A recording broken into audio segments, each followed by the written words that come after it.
Hey guys, welcome back to Once Over Wrestling. My name is Doc. This is my wife, Kaz, and we're back to give you guys a once-over of 205 Live and NXT. But before we do, if you could hit the subscribe button, the like button, hit the notification bell to let you know when we upload new videos, and share it with a friend. Kaz, Yes.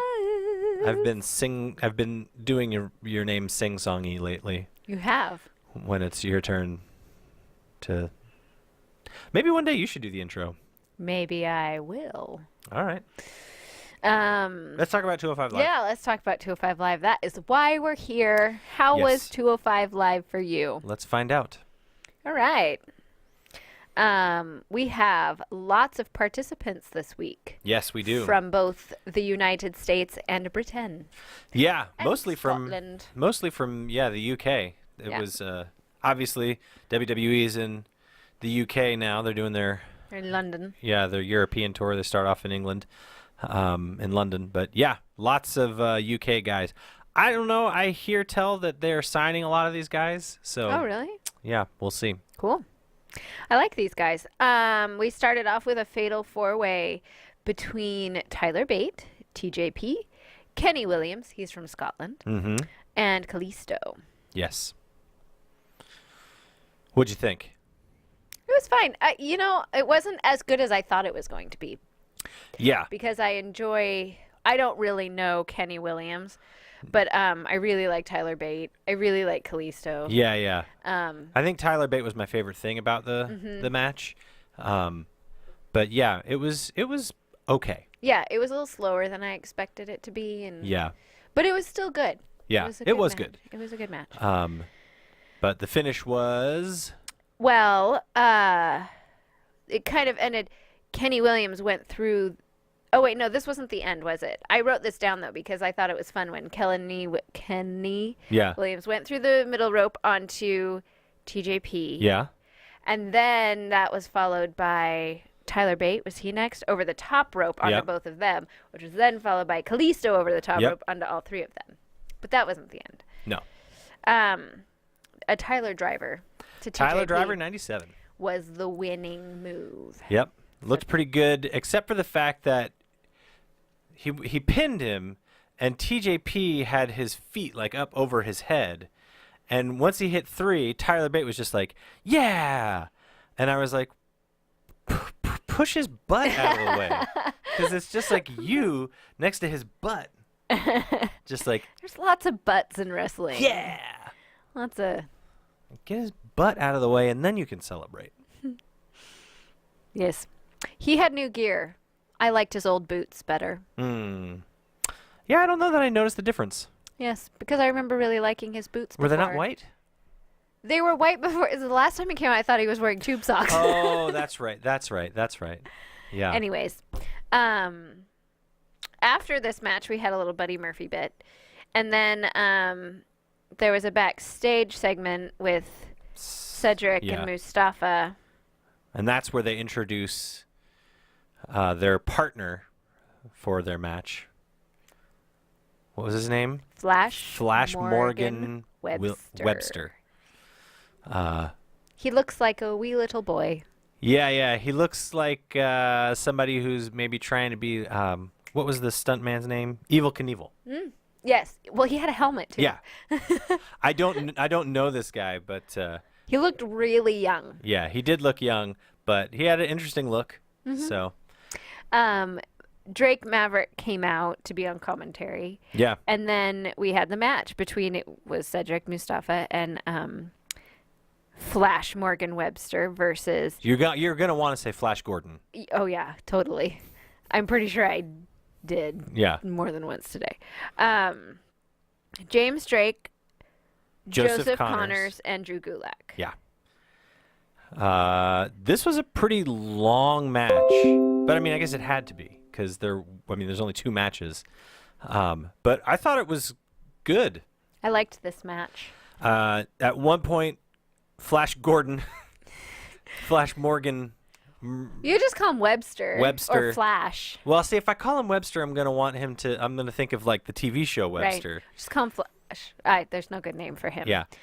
But anyways, he gets tagged in, and Drew Gulak gets tagged in at the same time. My water bottle. Drew runs across the. Was it in shot the whole time? The whole time. Oh well. Oh well. Sorry. We run a tight ship around here. But so they get tagged in at sort of the same time. They run at each other. Drew gives him a boot in the face, and I don't know where he was bleeding from, but that dude was bleeding. He was a lot. Because he picked him up and kind of, I don't know what the move is called, but kind of draped him across the top rope, and his belt buckle came off, but there was like little spatters of blood everywhere. Yeah, when he hit the ground, then there were just like blood just. And then it was on everyone. Yeah, everybody had it somewhere. Everyone had flashes of blood on them. Hands, elbows, legs. It was just kind of smeared everywhere. Yeah. But then after that, I feel like it kind of picked up a little bit. There was a lot of good stuff from Mustafa Ali and from Cedric Alexander. There always is. Yeah. You know, the first match that I really watched of Mustafa Ali was one where there were a lot of kind of flubs. Mm-hmm. I don't remember who he was wrestling, but there were a lot of flubs. Yeah. And so my first initial impression of him was not super fantastic. Yeah. But that's changed. Yeah, no, he's great. Yeah, he's really good. He's great, and Cedric's great. So, but anyways, what's the finish? The Mustafa Ali with the 054. Yeah. On to whom? Was it Joseph Connors? I think it might have been Joseph. I don't remember, and I didn't write it down. It was one of the Brits, I think. Yeah, I don't think it was Drew Gulak. Yeah, I think it was one of the UK guys. But anyways, yeah, good match. Long match, but there you go. How many pancakes are you going to give it? It's very sing-songy tonight. Yeah. 4. 4 pancakes. Wow. You know what? I was going to give it 3 pancakes. I'll give it 3.5 pancakes. You know, because I need to practice what I preach. I want to see. For me, 205 Live is at its best when it is wrestling and not the backstage stuff and that's what promos. it was. And it was just a ton of wrestling, and for the most part, it was really good. It was good wrestling, and there were lots of guys that we don't get to see that often. You know what? And so actually, I like it. I'm going to give it a 4 because you know what I really liked about this whole week's worth of wrestling? No. The crowd. The London crowd was great. They were very accommodating. There's a half a pancake for London right there. Yeah. London is going to shoot 205 Live up to a 4 pancakes from me because, it was a lot of fun. They made the crowd made it more fun. Mm-hmm. I agree. They were a good crowd. What about NXT? Let's talk about NXT. Just going to keep singing it. Just ignore me. It starts off with Johnny Gargano's music hitting, but who comes out instead? Blackheart. Tommaso Ciampa. Tommaso Ciampa. That dirty, rotten scoundrel. Yeah, he comes to the ring and starts talking. Cutting a promo on Johnny. But Candice LeRae comes out. Candice Wrestling. And essentially says, "Who are you? I don't even recognize you anymore." Does she slap him? I think she does. That's how it yeah, ends. because he says something about her boy of a husband. He lived with them for 2 years, and she's more of a man than Johnny. Yeah. is. So, anyways, Ciampa said something that made Candice mad. She slapped him. He got out of the ring, and she walked away. Yeah. So, interesting. I wonder. I know how they are. The WWE specifically is. I mean, they did it with the Mixed Match Challenge, right? Where it was like a guy and a girl together, but they didn't get to wrestle each other. Like the guys wrestled the guys and the girls wrestled the girls. But Candice LeRae is known for wrestling, guys. Like she's wrestled a ton of the WWE talent when they were in PWG. So... Ooh, maybe she'll get a match. Yeah, that would be interesting. That would be interesting. I don't know that they're going to do it, though. I doubt it. There's just too much there with having a was it a crowd chant that was like, I don't remember what they said, but it was basically to the effect of, Candace beat him up. Beat him up, Candace. Yeah. And Tommaso Ciampa's like rolling his eyes like, you can't beat up me. But wouldn't that be fun? Yeah, so it'd be interesting to see what they do with that. Yeah. Let's see. Brandy Lauren versus Lacey Evans. Yes. Yeah. It was sort of a showcase match for Lacey Evans. Yeah. And so Lacey Evans wins. But with the punch. Mm-hmm. But as she is walking back up the ramp, she's almost to the top of the ramp when Kairi Sane comes out and attacks her. Yep. Kairi has had it up to here.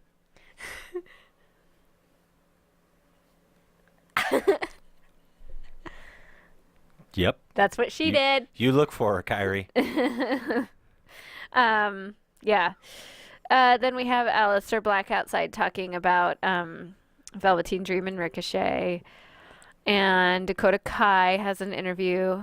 I like Dakota Kai. Mm-hmm. Me too. There's just something about she's. I think we talked about it before. She's like the new NXT Bayley. Yeah, she's cute. But Nikki Cross interrupts her interview, and what does she say? Fear provides opportunity. Face your fear. Face your fears. Yeah. When are you gonna face Shayna? Then we have the Velveteen Dream versus Ricochet match. Yeah. So the whole storyline behind this is Velveteen Dream can do anything that Ricochet can do. So they trade moves back and forth at the beginning, and it ends up being, pretty good match. But before they can finish, Lars Sullivan runs in and just destroys both of them. He does a catch power slam onto Velveteen Dream, hits both of them with the freak accident, and holds his hands up high. So yeah. No finish for the match. No finish. There will be a match next week, though. Yeah. We'll get to that because there's a backstage segment. Oh, yeah. Okay. We have Raul Mendoza versus Kona Reeves. Kona Reeves wins. He doesn't. I don't know. There's something about Kona Reeves. It's probably the fact that he's Hawaiian, but I want to like him. There's just he's hard to like so far. Yeah. Maybe. I mean, he's got all the he's a lot bigger than you'd think. But he doesn't fit his body. Yeah, he's kind of gangly. Yeah. So I don't know. I'm not a huge. But I mean, he's a good wrestler. Everything he does is good. It's just I'm not sure about the gimmick. Yeah. And I'm not sure about the fact that he doesn't fit his own body. I know. He's just kind of awkward when he walks around the ring. He walks weird and yeah. When he's doing the moves, he looks fine. Yeah, he's an interesting guy. I don't know. We'll see. But he wins the match. There's an interview backstage with Ricochet. Yeah. What's her face? Kathy Kelly. Tries to approach him to talk, and he's going into William Regal. That office. And Velveteen Dream shows up. He's also. Yeah, he said, "What are you doing? I want Lars Sullivan." Well, it looks like we have something in common. Mm-hmm. I guess we do. And then they both go into Regal's office. And then it turns out that next week there's going to be a handicap match between Lars Sullivan and Ricochet and Velveteen Dream. So I'm actually digging it. I like both of those guys. So to see them together, as a team, it's going to be pretty fun. It'll be fun. I think it's going to be a fun match. It's going to be good. We finish up the night with the 6-man tag team match. Yeah. A lot of these this week. Yeah. So it's Pete Dunne and Danny Burch and Oney Lorcan. Danny Burch and Oney Lorcan are a tag team. But last week they made the save, for Pete Dunne. So they put them together. And then it's the Undisputed Era, Roddy, Kyle O'Reilly, and Adam Cole. They have a pretty good match. I love the fact that they signed Danny Burch full time. At least I heard that they did. He's a great wrestler. Yeah. It was a good match. It was fun to watch. It was a really fun match, but essentially there was chaos in the ring. Kyle O'Reilly and Roderick Strong mistime one of their moves, and Roddy ends up kneeing Kyle O'Reilly in the face.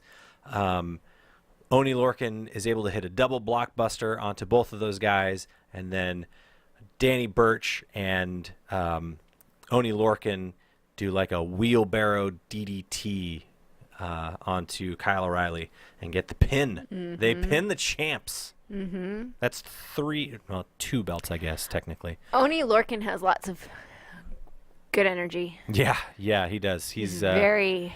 He's a hard-hitting dude. I remember watching some of his older matches and just being like, oh, guys, somebody's going to die. And you know I'm into boots. He's got nice boots. Yeah, you are. You've become a boot connoisseur. I have. But yeah, good match. Lots of fun. So it's gonna be fun to see how all of that shakes out. Yeah, that was NXT. Yep. How many pancakes are you gonna give it? I liked a lot of it. 4? I'll give it 4 again. Yeah, 4 is a good number for it. Really, just because of the for me, it's the last match and the Ricochet Velveteen Dream match. That was really good. Mm-hmm. And honestly, the Kona Reeves match wasn't bad. It was just he's an interesting fellow. He had spit all over his face too. It kind of grossed me out. I couldn't look at his face. I can't look at your face. I couldn't. Wipe the spit off and then celebrate. Mm-hmm. Just like you got to push the dude's butt out of the way and then celebrate. Learning lessons every week. Mm-hmm. All right. Well, there you go. That's your once over for 205 Live and NXT. Thanks for joining us. Again, if you could hit the subscribe button, like button, notification bell to let you know when we upload new videos, and share it with your friends. Join us for our Friday 4 video where we talk about our favorite things from this week's worth of wrestling. And other than that, unless you have anything else, no, one of these days you're going to have something to add I know. at the end. Think of something. All right. Thanks again, guys. We will see you next time.